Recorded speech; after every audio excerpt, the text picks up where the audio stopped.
This is the Amarok that came in for the Diff actuator repair. As you can see, this is the actuator. However, when we opened up the Diff, we found some metal pieces on the inside. These are actually little pieces of the planetary gear.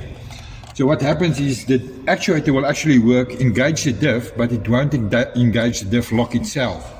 These little pieces come from right at the back, in between there. We're going to have to strip this diff open and see what is the damage, the extent of the damage, and do a decent repair on the planetary gears, and then the diff lock should be able to work again.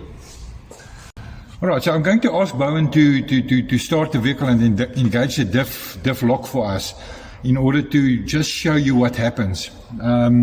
Bowen, gee vir ons daar so 'n bietjie 'n startmaat.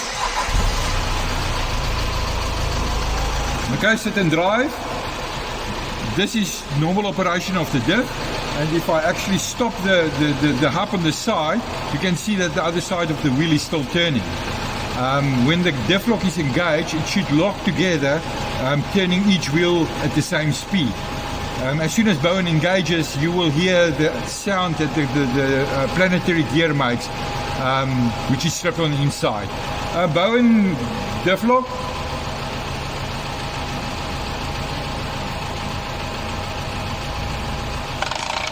Okay, there, it's engaged, and now you can hear, and still, I'm holding the hub on the left-hand side, and the other wheel is still turning.